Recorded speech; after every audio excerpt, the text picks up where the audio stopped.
오늘도 계속해서 우리 고린도전서의 말씀을 살펴보려고 합니다. 설교가 끝난 후에 질문 시간을 가질 예정에 있는데요. 손을 들어서 질문하셔도 좋고 또 사람들 앞에서 이야기하시면 어려우시면 질문 용지가 준비되어 있기 때문에 질문 용지를 사용해 주셔도 되겠습니다. 잠시 제가 기도하고 시작하도록 하겠습니다. 기도하겠습니다. 하나님 아버지, 이제 저희가 이 귀한 말씀을 돌아보려고 합니다. 주의 성령께서 저희들 함께 하셔서 하나님의 그 살아계신 음성을 듣게 하시고 또 우리가 특별히 교회에서 어떻게 서로를 섬길 것인가 깊이 돌아보며 우리 스스로를 반성하며 또 하나님 주시는 힘으로 우리의 새 마음을 가질 수 있도록 이 시간 저희를 인도하여 주옵소서. 우리의 구주이신 예수 그리스도의 이름으로 간절히 기도합니다. 아멘. 벌써 세 번째 시간이 되었습니다. 예수를 주라 시인하는 모든 이들에게 성령께서 이미 그들의 삶 속에 깊이 관여하고 있다, 이렇게 이야기하면서 이 성령 체험의 이 보편성에 대해서 우리가 먼저 시작을 해보았습니다. 우리가 이미 한 성령으로 그 세례를 받았기 때문에 풍성하게 우리가 성령을 누리며 살고 있다, 사도 바울이 우리에게 이렇게 말씀하고 있는 것입니다. 바로 그 성령께서 이 교회를 위해서 다양한 은사를 공동 이익을 위하여 우리에게 주셨다, 이렇게 12장 7절에서 말씀하셨고요. 또 하나님의 그 정하신 뜻에 따라서 각 성도들에게 베푸신 것이며 따라서 모든 성도들은 이 주신 은사를 가지고 그 누구도 불필요하거나 소중하지 않은 사람이 없다, 이렇게 12장 14절부터 21절까지 해서 우리에게 말씀하였습니다. 바울 사도가 이제 이 사실을 우리에게 더 분명하게 설명하기 위해서 성도들을 이제 그리스도의 몸이라 이렇게 부르면서 우리 각 개인은 누구나 모두 서로를 필요로 하며 더 나아가서 서로를 돌보고 염려하는 관계에 있지 않으면 안 되는 사실에 대해서 또 강조하였습니다. 이 성도가 혼자 존재하는 것이 아니고 이 교회라는 이 공동체 안에 존재할 수밖에 없다는 이런 그 귀한 말씀을 우리에게 주셨던 것입니다. 자, 그리고 나서 이제 오늘 본문 말씀이 시작되는 이 12장 28절부터 아주 본격적으로 이 성령께서 주신 은사들에 대해서 보다 본질적이고 보다 더 깊은 생각들을 우리에게 말씀해 주기 시작하는 것을 우리가 이제 확인해 보게 될 것입니다. 그런 면에서 이 28절 이부터가 이 본론이라고 이제 이렇게 이야기를 할 수 있을 것 같습니다. 한번 볼까요? 하나님이 교회 중에서 몇을 세우셨으니 첫째는 사도요, 둘째는 선지자요, 셋째는 교사요, 그 다음은 능력을 행하는 자요, 그 다음은 병 고치는 자 은사와 서로 돕는 것과 다스리는 것과 각종 방언을 말하는 것이라. 다 사도이겠느냐, 다 선지자이겠느냐, 다 교사이겠느냐, 다 능력을 행하는 자이겠느냐, 다 병 고치는 은사를 가진 자이겠느냐, 다 방언을 말하는 자이겠느냐, 다 통역하는 자이겠느냐, 이렇게 하면서 우리에게 계속 이 반문하고 있습니다. 그러니까 하나님께서 성도들에게 다 똑같은 은사를 주지 않으셨다, 이렇게 이야기하면서 교회가 교회로서의 역할을 잘 감당하기 위해서 여러 가지 다양한 은사들이 모두 필요하다, 이렇게 말씀하였습니다. 자, 근데 이제 그러나 그런 다양한 은사들 중에서 상대적으로 더 큰 은사가 있다고 바울이 31절에 말씀하고 있는 것을 주목해 보십시오. 그러니까 어떤 은사들을 두고 더 큰 은사라고 부르는 것인지, 또 왜 그것들이 다른 것에 비해서 더 큰 은사로 여겨져야 하는 것인지에 대해서 우리가 생각해 봐야 되지 않겠습니까? 이 각종 은사들 중에서 다른 것보다 상대적으로 더 큰 은사들이 있다 하는 이 바울 사도의 말씀이 어떤 분에게는 다소 의외로 들릴지 모르겠습니다. 모두 다 똑같이 중요하다, 이렇게 앞서 말씀하지 않았는가? 근데 왜 거기에서 더 중요한 게 있다, 이렇게 이야기하시는가? 근데 여기에서 보다 더 큰 은사가 있다는 것은요, 이 은사가 크고 작은 은사가 있어서 작은 것들은 보잘 것이 없고 큰 것만 가치 있다, 이렇게 말씀하시는 것이 아니라는 것입니다. 한 성령께서 한 목적을 가지고 그 정하신 뜻에 따라서 각 사람에게 적절하게 나누어 주셨기 때문에 모든 은사들이 한결같이 귀중하고 또 교회의 공동 이익을 위해서 매우 요긴하다 하는 것이 이 기본적인 전제 말씀입니다. 그러나 은사의 목적이 내 자신의 성장과 유익을 위해서가 아니고, 이제 이 부분이 중요한 것인데요. 이 은사라는 것의 목적이 내 자신의 성장과 유익을 위해서가 아니고 내 주변에 있는 다른 성도들의 성숙과 이익을 위해서라면 결과적으로는 더 큰 은사가 곧 더 많은 사람들에게 더 많은 유익을 가져다 주는 것이 될 것입니다.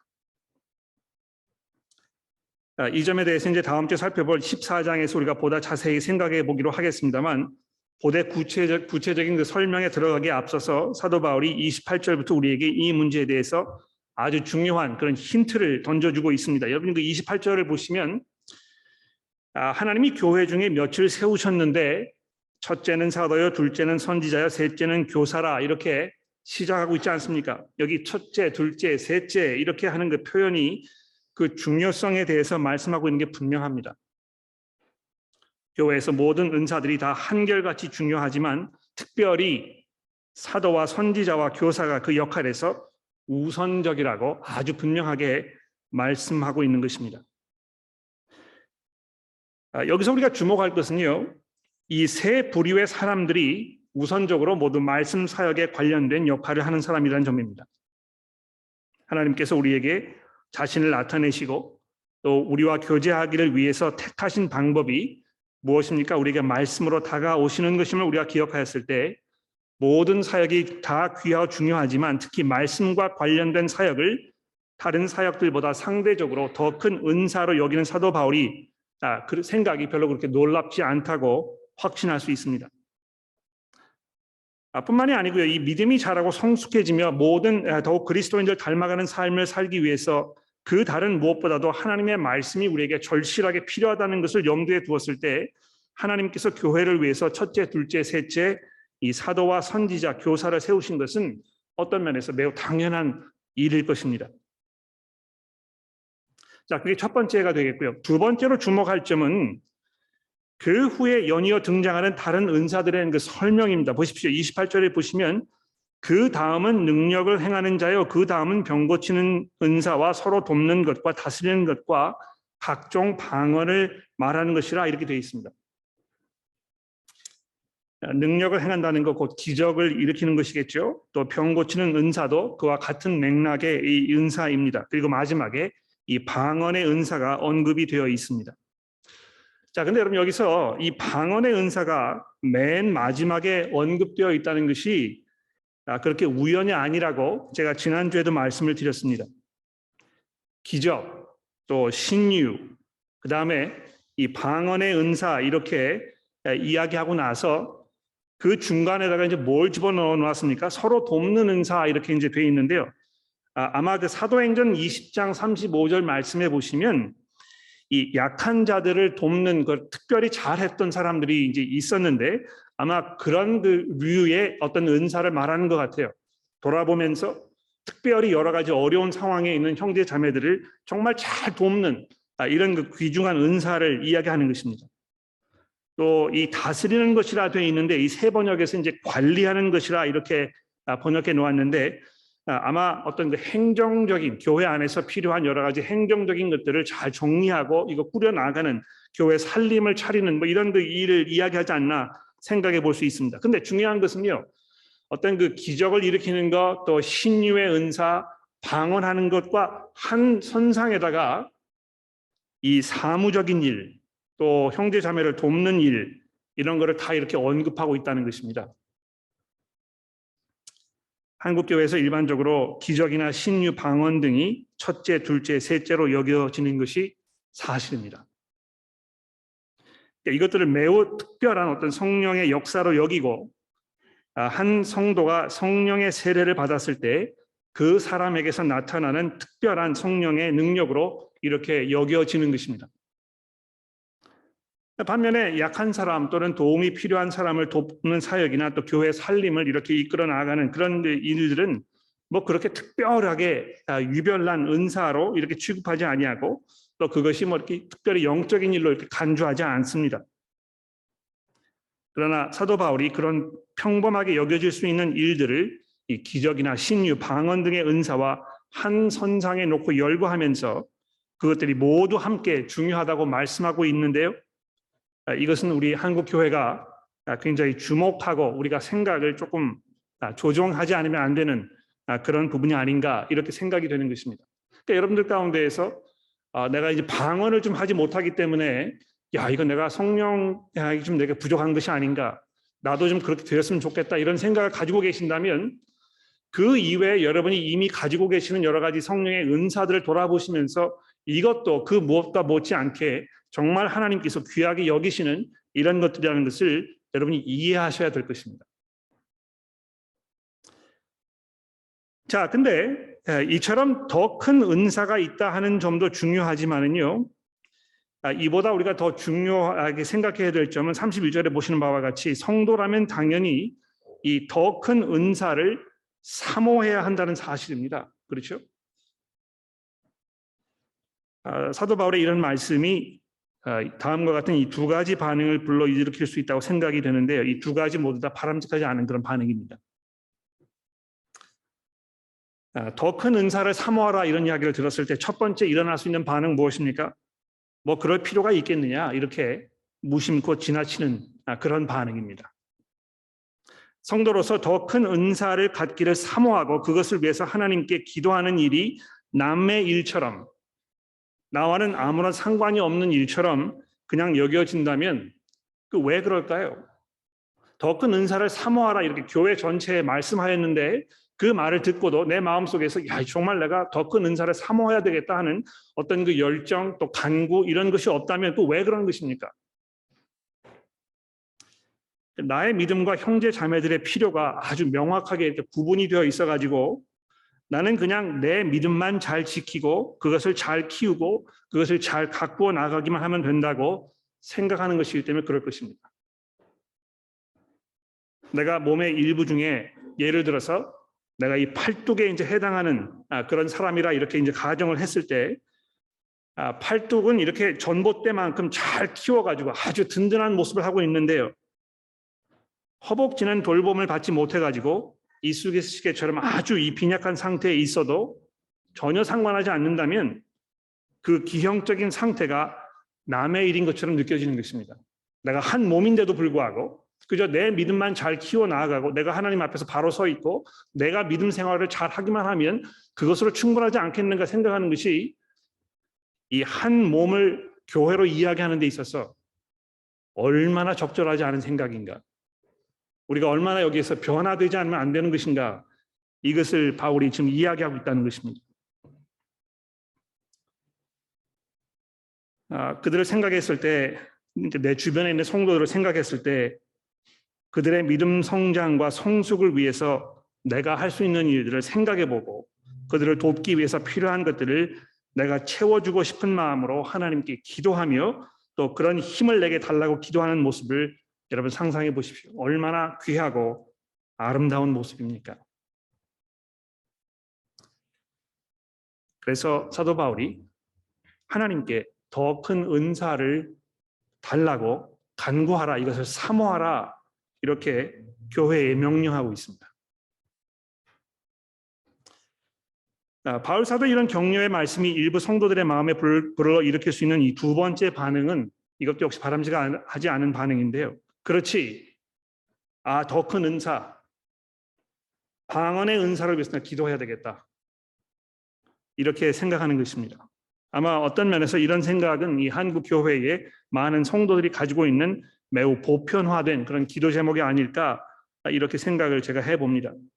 근데 여러분이 28절부터 31절까지의 문맥을 배경으로 놓고 생각해 보았을 때 그리고 이 13장 그리고 이어지는 14장의 말씀을 놓고 생각해 보았을 때 여기서 성도들이 특별히 이 말씀과 연관된 사역의 은사를 갖기 원하고 또 그것을 위해서 하나님께 적극 기도해야 한다고 격려하고 있다는 것입니다. 그러니까 방언하려고 하지 말고 이 말씀과 연관된 그 은사 이것을 가지려고 기도해봐라 이렇게 말씀하고 있다는 것입니다.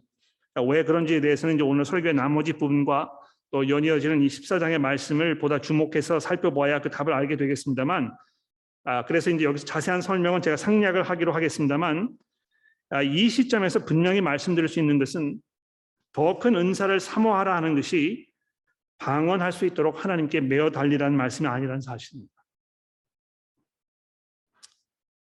궁금하시죠? 왜 그런가? 네, 설교를 잘 들어보십시오. 또 다음 주에 빠지지 마시고 꼭 교회로 오십시오. 자, 근데 여기 사도 바울이 더 큰 은사를 사모하라는 말씀으로 끝나지 아니하고 뭐라고 이야기하고 있습니까? 내가 또한 가장 좋은 길을 너희에게 보이리라, 이렇게 31절 후반절에 기록하고 있습니다. 더 큰 은사를 구하는 것도 중요한데요. 그것보다 더 중요한 것이 있으니 그것은 곧 주신 은사를 바르게 사용하는 방법, 그 길이 있다는 것입니다. 그러니까 내가 지금 무슨 은사를 가지고 있는가, 이거 가지고 고민하고 나는 왜 이런 은사가 없을까 염려하고 이런 것보다 더 중요한 것이 있는데, 그것은 하나님께서 내게 주신 것을 내가 어떻게 사용할 것인가, 이 문제가 훨씬 더 중요하다는 것입니다. 그리고 그것이 바로 사랑이라고 13장 전체를 통해서 바울 사도가 우리에게 설명을 해주고 있습니다.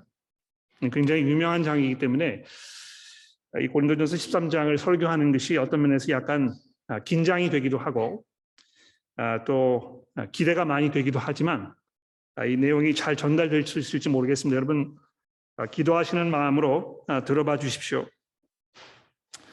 내가 사람의 방언과 천사의 말을 할지라도 사랑이 없으면 나는 소리나는 구리와 울리는 꽹과리가 되고, 내가 예언하는 능력이 있어 모든 비밀과 모든 지식을 알고 또 산을 옮길 만한 모든 믿음이 있을지라도 사랑이 없으면 내가 아무것도 아니요. 내가 내게 있는 모든 것으로 구제하고 또 내 몸을 불사르게 내어줄지라도 사랑이 없으면 내게 아무 유익이 없느니라. 너무너무 유명하고 또 그냥 이렇게 생각 없이 들어도 우리의 마음을 움직이는 그런 귀한 말씀이라고 생각을 합니다. 자, 근데 여기 보십시오. 사랑만 있고 은사만 있고 사랑이 없는 이 경우에 대해서 지금 사도 바울이 말씀하고 있습니다. 사람의 방언과 천사의 말, 사람의 방언이라고 이렇게 했을 때 아마 다른 여러 종류의 그 언어를 얘기하는 것 같아요. 또 천사의 말 이렇게 했을 때 이 사람의 방언과 천사의 말을 비교하면서 아마 우리가 일반적으로 알고 있는 사람이 알아들을 수 없는 어떤 그 특별한 그 방언을 이야기하는 게 아닌가 생각이 듭니다. 이런 걸 할 수 있을지라도, 이런 은사를 가지고 있을지라도 내게 사랑이 없으면 나는 소리나는 구리와 울리는 꽹과리가 된다. 그러니까 아무 쓸데가 없다는 것입니다. 여러분 그냥 이 꽹과리 이렇게 박자를 맞추어서 다른 여러 가지 악기와 함께 사용될 때 좀 귀에 이렇게 익숙해지지만 꽹과리라는 그 자체가 아주 귀에 시끄러운 그런 것 아닙니까? 또 예언하는 능력이 있어서 모든 비밀과 모든 지식을 알고 산을 옮길 만한 믿음이 있을지라도 이렇게 하면서 정말 많은 사람들이 갈망하고 열망하는 어떤 그 특별한 은사들, 이런 것을 열거하고 있습니다만 사랑이 없으면 내가 아무것도 아니라 이렇게 이야기하는 이 바울 사도의 고백을 들어보십시오. 내가 아무것도 아니다. 그러니까 이거는요, 그냥 내가 가지고 있는 은사들이 무용지물이라 소용이 없는 것이라 이렇게 이야기하는데 끝나지 아니하고요. 내 자신이 아무 가치가 없는 존재라 이야기하는 것입니다. 이런 면에서 사도 바울은 이 사랑이라는 것이 성도의 삶을 정의하는 가장 중요하고 가장 기본적인 이 그리스도인의 덕목이라고 이야기하는 것이 분명한 것입니다. 그러니까 내가 지금 왜 이런 결정을 내리는 것인가? 내가 왜 이런 선택을 하려고 하는 것인가? 내가 지금 왜 이런 생각을 하고, 내가 왜 이런 식으로 이야기하고, 내가 왜 이런 식으로 결정을 내려야 하는 이 모든 것들이 사랑에 의하여,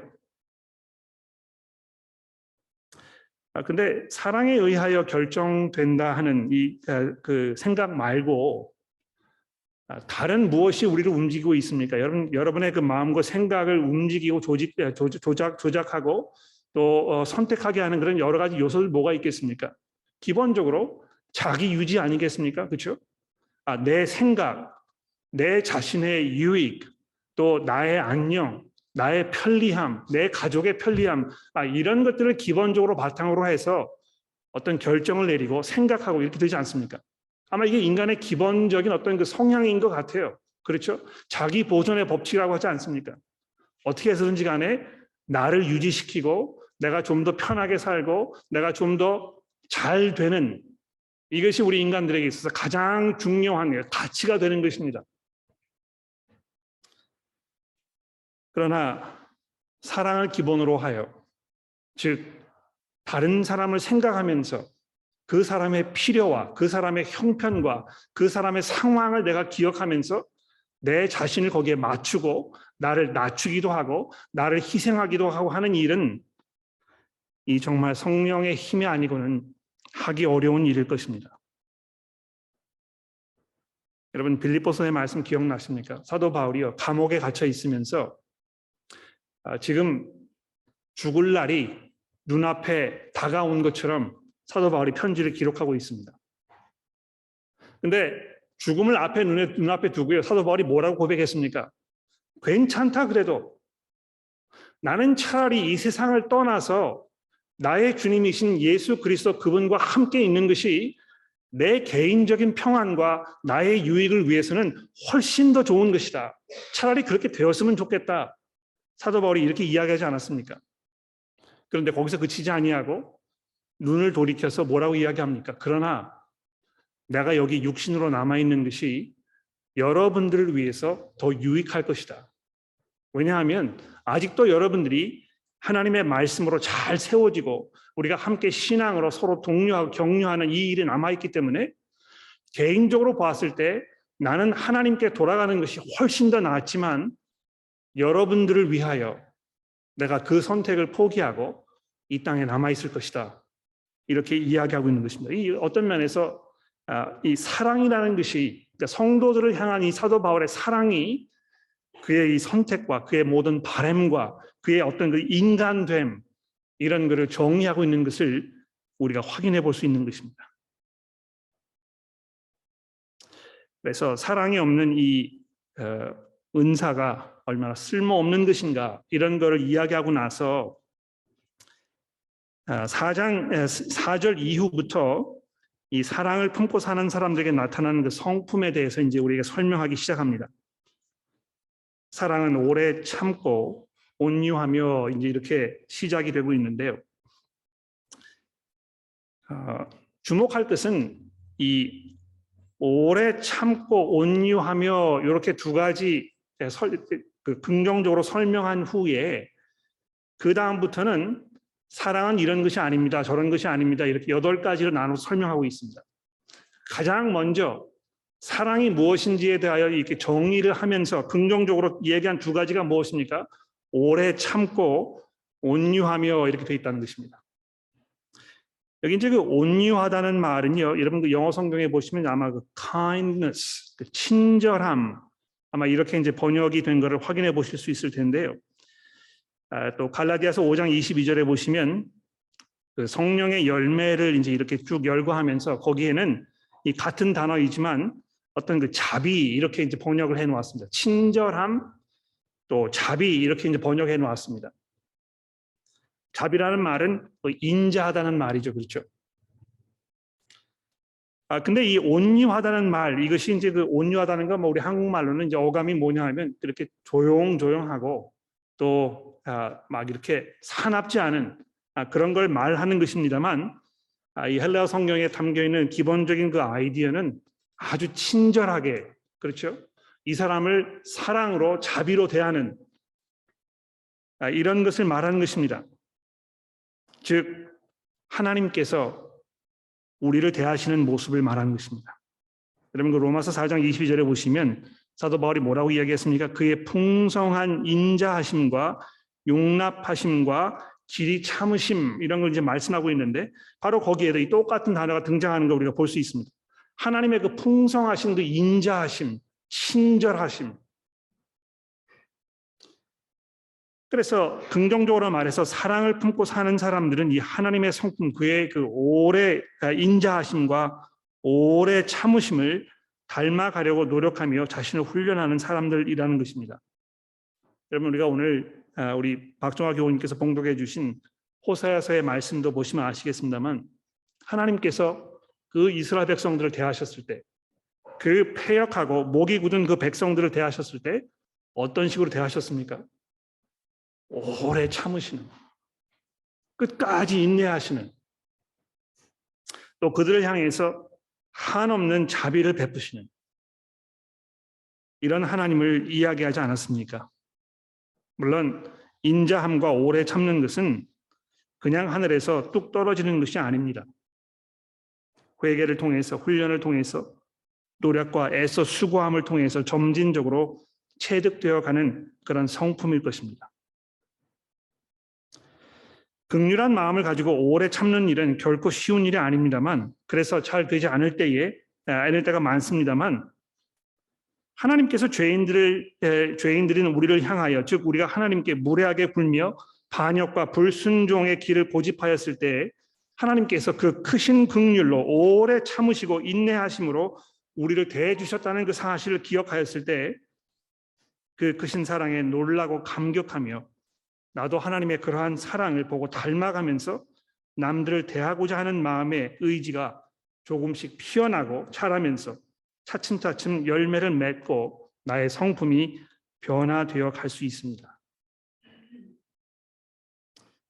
물론 그 변화의 속도가 때로 매우 더디어서 이 성급한 여러분과 제가 쉽게 좌절하기도 하고 절망하게 되기도 합니다만, 예수께서 뭐라고 말씀하셨습니까? 이 하나님의 나라는 마치 겨자씨가 자라는 것처럼 서서히 자란다고 얘기하셨는데, 이 하나님의 나라에 합당한 그 성품도 역시 그런 식으로 우리 가운데 형성되어 가는 것 같아요. 순식간에 되지 아니하고 서서히 점진적으로, 그러나 꾸준히 삶 속에 변화가 일어나는 것입니다. 그래서 온유함으로, 즉 친절함으로, 또 오래 참음으로 우리가 서로를 대할 줄 아는 이것이 교회 안에서 성도들이 서로 관계하는 데 있어서 얼마나 중요한 일입니까? 우리가 이걸 잘하지 못하기 때문에 어떤 그 사랑이 우리의 이 생각과 마음을 지배하지 아니하고 다른 여러 가지 요소들, 특별히 내 자신을 보호하려는 이것이 우리 가운데 아주 강하게 작용하고 있기 때문에 우리가 이렇게 하는 것이 굉장히 어렵다는 것입니다. 특히 여러분 그 4절에서 사랑이 이제 오래 참고 이렇게 이야기했는데요. 바울 사도가 이 사랑의 오래 참음을 7절에서 2번이나 이야기하고 있다는 사실도 주목해 보십시오. 모든 것을 참으며 7절에 이렇게 되어 있죠. 또 7절 마지막 절에 보십시오. 모든 것을 견디느니라 이렇게 강조하고 있다는 것입니다. 참는다는 것, 인내한다는 것, 이것이 얼마나 중요한 일입니까? 여러분이 오래 참고 인내한다는 것은 한결같다는 것을 말합니다. 그렇죠? 쉽게 포기하거나 변하지 않는 것을 말하는 것입니다. 그러니까 이렇게 보게 되면 우리 가운데에서 아주 한결같은 분이 있어요. 그러니까 막 이렇게 들쑥날쑥하지 아니하고 도대체 이 사람이 오늘은 어떤 식으로 나를 대할 것인가 이렇게 염려되지 않는 한결같은 분들이 있는 것입니다. 마치 하나님을 대하는 것 같아요. 여러분 그 토속 신앙을 가지고 있던 사람들은요, 자기가 섬기는 그 신이 그날 아침에 무슨 기분으로 일어나서 골탕을 먹일지 염려가 돼가지고요, 불안해서 견딜 수가 없는 것입니다. 그렇죠? 어떻게 하면 이 신의 마음을 풀어줄 것인가? 그러나 성경에서 하나님에 대해 이야기할 때 신실하신 하나님이라고 얘기하잖아요. 그 신실하다는 말이 무엇입니까? 신뢰가 간다는 것입니다. 기댈만 하다는 것입니다. 믿을만 하다는 것입니다. 왜 그렇습니까? 전혀 우리에게 서프라이즈를 줄 이런 요소가 없기 때문에 그런 것입니다. 하나님께서 이러신 분이시구나. 내가 정말 그분에게 의지하고 기댈 수가 있는 것이구나. 그러니까 여러분 전투하는 그 자리에 나갔을 때 내 옆에 있는 전우가 나를 위해서 자기의 목숨을 바칠 수 있는 이런 전우회가 있다면 얼마나 안심이 되고 거기서 격려가 되겠습니까? 그러나 그렇지 아니하고 지금 이 사람이 하루는 그렇게 할 것 같았는데 그렇지 않아서 내가 이 사람에게 내 목숨을 맡길 만한 그런 확신이 들지 않는다면 얼마나 이것이 고통스러운 일이겠습니까? 다행히도 하나님께서 우리가 의지하고 기댈 만한 그런 사랑의 하나님이시라는 것입니다. 그래서 사랑과 이 오래 참는 것이 불가분의 관계가 있다는 것을 우리가 기억하지 않을 수 없는 것입니다. 우리의 죄악과 어리석음, 무례함과 불평, 원망이나 의심에도 아랑곳하지 아니하시고 변치 않는 뜨거움으로 우리를 향한 열정을 잃지 않게 하시는 이 하나님의 성품에서 우리는 참 사랑이 무엇인지를 깨닫게 되는 것입니다. 교회 안에서 함께 모인 우리들은 누구 하나 온전한 사람이 없고 모두 부분적으로 망가지고 죄에 물들어서 완벽하지 못한 존재들이기 때문에 늘 다른 이들을 실망시키고 상처를 안기게 되어 있습니다. 그런 가운데에서 우리가 오랜 참음과 또 자비함으로 남을 대한다는 일은 분명히 어려운 일입니다. 그러나 어렵다고 해서 우리는 포기하지 않습니다. 언젠가 우리가 완벽하게 되어 하나님처럼 오래 참음과 친절함으로 남을 대할 수 있게 되는 순간이 올 것을 우리가 알고 있기 때문에 우리가 그날을 고대하면서 참고 훈련하는 것입니다. 자, 이렇게 이 사랑의 성품에 대해서 이제 긍정적으로 설명을 한 후에 사랑을 품고 사는 사람이 버려야 할 모습에 대해서 이제 8가지를 설명을 하고 있습니다. 보십시오. 시기하지 아니하며, 자랑하지 아니하며, 교만하지 아니하며, 무례히 행치 아니하며, 자기의 유익을 구하지 아니하며. 여기 이제 그 개역 성경에서 자기의 유익을 구하지 않는다 이제 이렇게 번역해 놓았는데 이것도 맞는 번역이라고 생각해요. 그러나 이것을 조금 더 다르게 생각해 보면 자기의 것을 고집하지 않으며 이렇게 번역할 수 있을 것입니다. 그러니까 원래 헬라 원문에 보면 자기를 찾지 않는다 이런 식으로 표현이 되어 있습니다. 그러니까 자기의 어떤 그 유익을 찾지 않거나 또는 자기 자신이 가지고 있는 생각을 계속 쫓아가는 그것만 고집하는 이런 것을 말하지 않는다는 것입니다. 그래서 여기 이제 그 영어 성경에도 보시게 되면 Love does not insist its own way. 자기의 길만 옳다고 생각하지 않는다는 것입니다. 성내지 아니하며 또 악한 것을 생각하지 않으며 이렇게 되어 있는데요.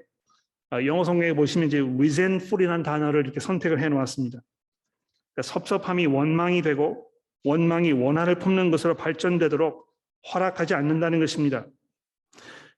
또 6절에 보십시오. 불의를 기뻐하지 아니하며 남이 옳지 않은 일을 행하도록 그냥 방치하지 않을 뿐더러 또 남에게 불행한 일이 생기는 것도 바라지 않는다 이렇게 이야기하는 것입니다.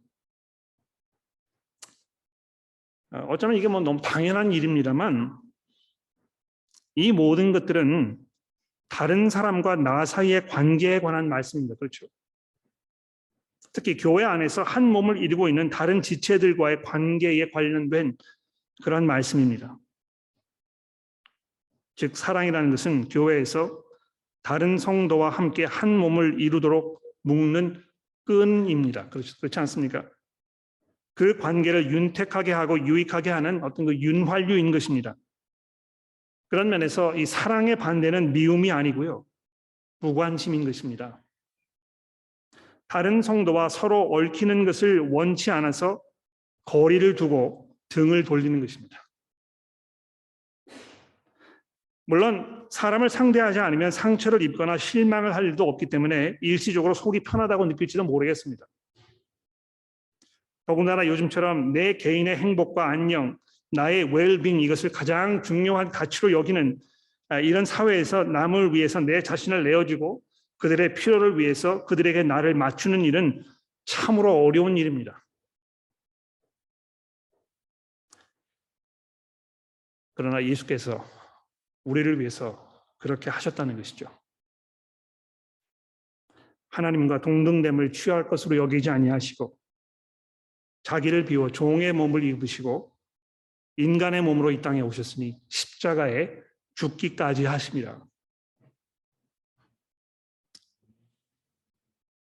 자, 이제 그렇게 이야기한 후에 결론으로 이제 들어가게 됩니다. 시간이 많이 지났습니다만 중요하기 때문에 조금 더 하도록 하겠습니다. 이 8절에서 3가지 은사를 언급하면서 그것들이 언젠가 더 이상 필요하지 않게 될 것이라고 이야기하는 점을 주목해 보십시오. 예언도 폐하고 방언도 그치고 지식도 폐할 것이다. 이 3가지를 지금 언급하고 있습니다. 그러나 이에 반해서 13절 말씀해 보시면 믿음과 소망과 사랑 이 3가지는 항상 있을 것이라고 이렇게 비교해서 이야기하고 있군요. 예언도 패하고 방언도 그치고 지식도 패할 것이지만 믿음과 소망과 사랑은 항상 있을 것이다. 즉 은사는 이 세상이 끝나는 순간 함께 끝나게 될 것입니다만 믿음과 소망과 사랑은 새 하늘과 새 땅이 시작되는 그 순간을 지나서 영원히 우리 성도들의 삶에 함께 할 것이라고 사도 바울이 말씀하고 있습니다. 그러니까 적어도 사도 바울의 생각에는요, 이 믿음과 소망과 사랑이 성도의 삶의 본질을 설명하는 어떤 가장 중요한 세 가지 요소로 이렇게 작용하고 있는 게 분명합니다. 제가 이제 이 갈라디아서 5장의 말씀 좀 읽어봐 드릴게요. 갈라디아서 5장 5절과 6절에 보시면 우리가 성령으로 믿음을 따라 의의 소망을 기다리노니 그리스도 예수 안에서는 할례나 무할례나 수요록이 없으되 사랑으로서 역사하는 믿음뿐이니라. 이 믿음과 소망, 사랑에 대해서 가지고 성도의 삶에 대해 설명하고 있는 것입니다. 또 골로새서 1장 4절과 5절에 보십시오. 이는 그리스도 예수 안에서 너희 믿음과 모든 성도에 대한 사랑을 들었으며 너희를 위하여 하늘에 쌓아둔 소망으로 말미암음이니 너희가 전에 복음의 진리의 말씀을 드린 것이다. 또 데살로니가전서 1장 3절 말씀 보십시오. 우리가 너희 모두로 말미암아 항상 하나님께 감사하며 기도할 때에 너희에 대한 기억함은 너희의 믿음의 역사와 사랑의 수고와 우리 주 예수 그리스도에 대한 소망의 인내를 우리 하나님 아버지 앞에 끊임없이 기억함이니. 자, 여기서 주목할 것은 이 세 가지 믿음과 소망과 사랑은 다른 은사들과는 다르게 다음 세상에서도 우리 성도들의 삶을 휘감고 우리가 성도로서의 이 삶을 살게 하는 어떤 그 받침돌 또는 이 기둥과 같은 역할을 한다는 사실입니다. 천국에 가서도 우리 성도들은 믿음으로 하나님을 섬길 것입니다. 지금 이 세상에서 우리가 하나님을 향해 믿음으로 나아가야 하는 것처럼 천국에서도 우리는 계속해서 믿음으로 의심과 죄로 이 얼룩진 이 불완전한 믿음이 아닌 지금은 거울로 보는 것처럼 희미하지만 그때는 얼굴과 얼굴을 대하여 보는 것과 같은 완전한 믿음으로 우리가 하나님 앞에 나아가서 그분을 예배하고 섬기게 될 것입니다. 여러분, 소망도 마찬가지입니다. 천국에서 우리가 더 이상 바랄 것이 없고 더 이상 기대할 것이 없다면, 그래서 매 순간이 그저 똑같은 것의 반복의 연속이라면 그것이 아무리 훌륭하고 아무리 좋은 것이라도 언젠가 지루하게 되지 않겠습니까? 여러분, 시드니에서 가장 음식을 맛있게 한다는 식당의 음식이라고 해도 그것을 삼시세끼 365일 1년 20년 아니 지금부터 영원까지 그것만 계속 먹어야 한다면 그것은 아마 지옥일 것입니다. 그러나 천국은 매 순간이 지나간 순간보다 더 새롭고 더 완전하며 더 풍성하고 더 눈부시도록 찬란하여 내일이 오늘보다 더 기대되는 새로운 기록이 날마다 갱신되는 그 순간의 연속일 것입니다. 내일에 대한 소망이 끝나지 않는, 먹어도 질리지 않는, 누려도 늘 새로운 그런 곳이 하나님의 나라가 아니겠습니까? 사랑도 마찬가지입니다. 천국에서는 우리가 완벽한 사랑을 할 수 있을 것이라고 하는 이 사실을 한번 상상해 보십시오. 이 세상의 사랑은 상처투성이고 노력과 희생, 수고와 헌신을 필요로 하는 어떤 면에서 우리 성도들에게 피할 수 없는 의무요 도리입니다. 정말 사랑하고 싶지 않지만 사랑할 수밖에 없는, 그래서 그것이 짐이 되고 고통스럽고 어려운 그런 일 아닙니까? 나와 생각이 다르고 성격과 취향이 다른 사람들을 사랑하는 것은 확고한 의지가 발동하지 않고서는 가능하지 않습니다. 한 몸을 이루고 일심동체라는 표현을 쓰는 이 부부 사이의 관계에서도 사랑은 때로 사랑하고 싶지 않은 순간과 감정을 뛰어넘어야 하는 일종의 수고일 수밖에 없습니다. 그러니까 아직 결혼하지 않으신 분들, 또 그런 분 안 계시겠습니다만 결혼한 것을 후회하시는 분들 계시다면 내가 꿈에 그리는 이상적인 파트너를 만나기만 하면 행복한 삶을 살 수 있을 것이라고 생각하는 이 허황된 상상에서 빨리 벗어나십시오. 오랜 동안 결혼 생활을 해오신 부부께서는 그러한 생각이 얼마나 어린아이와 같은 순진한 상상에 불과한지를 잘 알고 있을 것입니다. 그러나 천국에서의 사랑은 더 이상 의무도 짐도 수고도 아닌 오직 기쁨과 즐거움 그 자체일 것입니다. 그런데 그 중에서 이 믿음과 소망과 사랑, 이 중에서 사랑이 제일인 그 이유는 무엇이겠습니까? 믿음과 소망은요, 기본적으로 믿음과 소망을 가지고 있는 그 사람에게 복된 일입니다. 그러나 사랑은요, 주변에 있는 다른 사람들에게 복을 끼치는 일입니다. 믿음과 소망은 내가 누리는 것입니다만 사랑은 남에게 베푸는 것입니다. 그런 면에서 사랑은 믿음과 소망과 근본적으로 구별될 것입니다. 무엇보다도 예수 그리스도의 십자가 사건을 통해서 우리들에게 나타난 하나님의 사랑이 우리로 하여금 하나님을 향한 믿음과 그리스도 예수에 대한 소망을 갖게 하는 것입니다.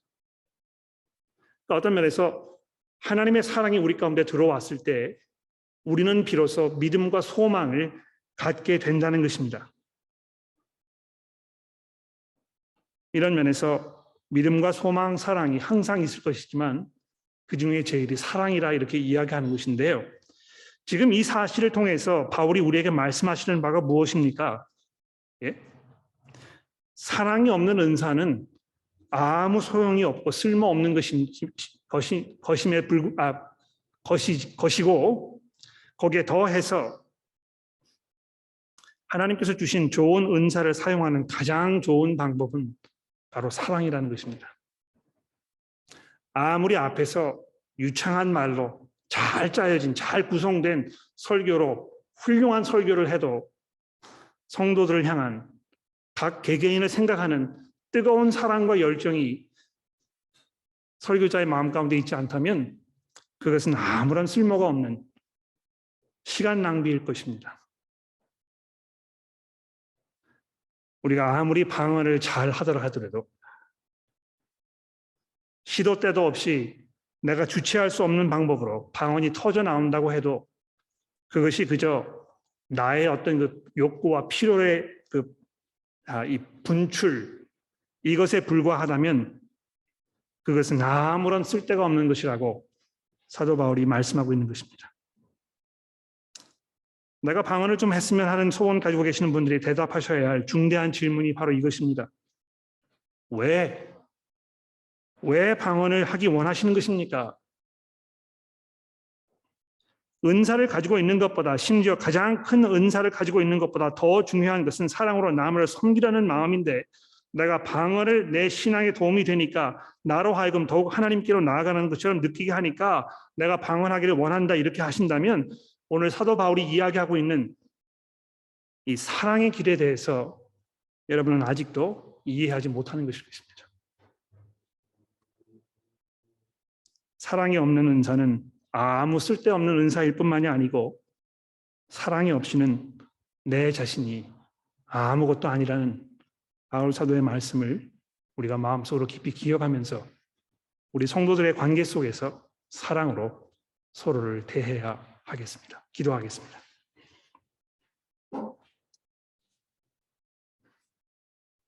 하나님 아버지 감사합니다. 세상 사람들이 가지고 있는 이 사랑이라는 개념이 때로 옳기도 하지만 또 그렇지 않은 경우를 우리가 얼마나 많이 보는지 모릅니다. 내가 사랑의 감정이 없으면 지금까지 사랑했다고 생각했던 사람도 포기하고 등을 돌리는 것이 그렇게 잘못된 일로 생각되어지지 않는 이 세상 속에서 우리는 과연 하나님의 사랑으로 우리 형제 자매들을 바라보고 있는 것인지 우리가 이 시간 돌아보게 됩니다. 사랑할 수 없었던, 사랑할 만한 가치가 없는 우리들을 포기하지 아니하시고 끝까지 참으시며 이 세상을 그처럼 사랑하셔서 아직도 그 심판의 날을 미루고 계시는 하나님의 그 마음을 우리로 하여금 이해하도록 도와주옵소서. 하나님이여, 사랑이 우리 마음속에서 불불듯이 일어나서 우리의 사람됨을 정의하고 우리의 모든 생각과 말과 행동과 결정을 주관하는 유일한 길이 되도록 저희를 도와주옵소서. 예수 그리스도의 이름으로 간절히 기도합니다. 아멘. 굉장히 설교가 길었는데 죄송합니다.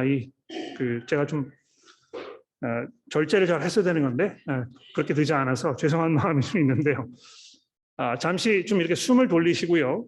옆에 계시는 분들과 함께 좀 이렇게 느끼셨던 것, 또 기억에 남으시는 것 좀 서로 나눠봐 주시고, 본문에 대해서 또 설교 내용에 대해서 질문이 있으시면 질문을 한두 가지 정도 받아보도록 그렇게 하겠습니다. 우리 옆에 계신 분들과 함께 잠시 대화를 좀 나눠주시겠습니까? 네. 질문을 한두 가지 정도만 받아볼까요? 질문이 있으시면 손을 들어서 표해 주시면 되겠습니다.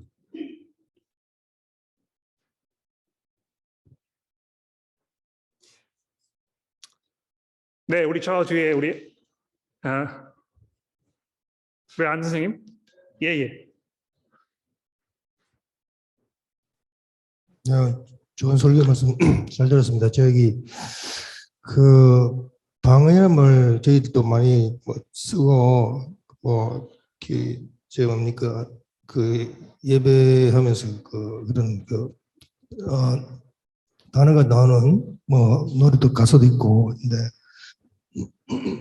이걸 방언이라고 할 적에 말이죠. 이거를 한자로 써가지고 두 가지 보통 사람들이 우리가 생각을 하는데 방언 하나는 이제 표준어가 아닌 지방에서 쓰는 그런 말을 방언이라고 하기도 하고 또 한 가지는 말 그대로 이제 말을 이제 그냥 흘린다. 아무한테나 그냥 저런 얘기를 하는데 그 두 가지 뜻이 있는 걸로 제가 생각했는데 목사님 말씀하시는 지금 저희가 지금 말씀하신 방언이라는 그런 한자로 쓴다면 어느 쪽이 될지 조금 제가 알고 싶었어요. 네, 제가 잘 이해를 했는지 모르겠는데요. 성경에서 말하는 방언이 무엇을 의미하는 것인가에 관한 질문인 것 같아요. 방언이 이제 어떤 지방 사투리 또는 어떤 다른 인간의 언어를 말하는 것인가, 아니면 한자 자체로 어떤 다른 언어 이런 걸 말하는 것인가, 이제 그런 질문하신 것 같은데, 한자 표현 자체로는 방언, 그러니까 다른 말이란 말이죠, 그렇죠? 그러니까 내가 이해할 수 없는 그런 언어를 말하는 것일 것입니다. 근데 내가 이해를 하지 못하는 두 가지 이유가 있을 수 있는데요. 내가 알아들을 수 없는 이유가 무엇이겠습니까? 이 세상에 존재하지 않는 말이기 때문에 그럴 수 있고, 내가 말하는 분의 말을 이해하지 못하기 때문에 그런 것일 것입니다. 그래서 이 성경학자들 사이에서 이 성경이 이제 방언을 이야기했을 때 기본적으로 인간의 언어가 아닌 어떤 천상의 언어를 말하는 것이냐, 아니면 그냥 내가 알아듣지 못하는 다른 문화의 언어를 말하는 것이냐, 이제 이렇게 생각합니다. 사도행전에 보시면 사도행전 1장에 예수님 부활하신 후에 베드로가 성전 앞에서 사람들에게 이제 설교를 하지 않았습니까?